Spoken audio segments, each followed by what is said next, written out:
great honor to have you here. And today we witness the most evil and heinous abuse of power in the history of our country. Very sad thing to watch. A corrupt sitting president had his top political opponent arrested on fake and fabricated charges of which he and numerous other presidents would be guilty. Right in the middle of a presidential election in which he is losing very badly. This is called election interference and yet another attempt to rig and steal a presidential election. More importantly, it's a political persecution like something straight out of a fascist or communist nation. This day will go down in infamy, and Joe Biden will forever be remembered as not only the most corrupt president in the history of our country, but perhaps even more importantly, the president who, together with a band of his closest thugs, misfits, and Marxists, tried to destroy American democracy. But they will fail, and we will win bigger and better.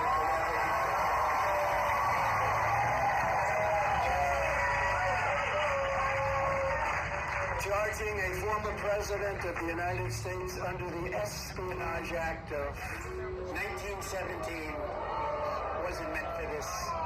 An act for a crime so heinous that only the death penalty would do, and threatening me with 400 years in prison for possessing my own presidential papers, which just about every other president has done, is one of the most outrageous and vicious legal theories ever put forward in an American court of law.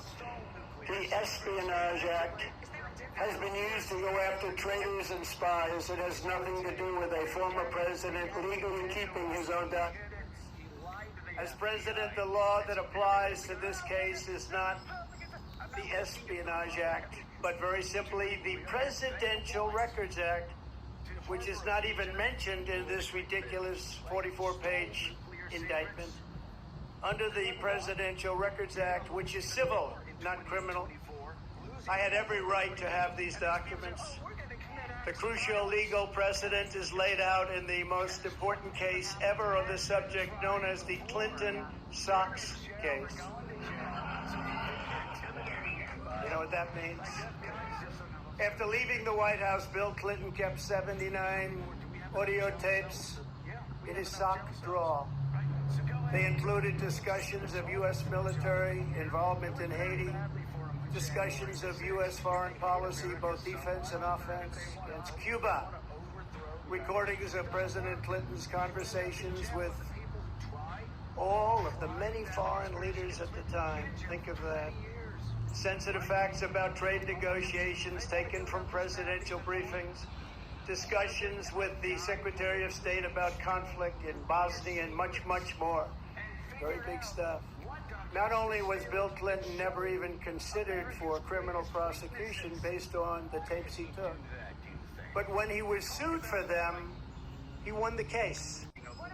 Judge Amy Berman Jackson's decision states, under the statutory scheme established by the Presidential Records Act, the decision to segregate personal materials from presidential records is made by the president during the president's term and in the president's sole discretion. You're surprised to hear that, aren't you? Any normal administration, even an opposing one, would consider that to be the end, but not the corrupt Biden administration. The Sox decision, as it's known,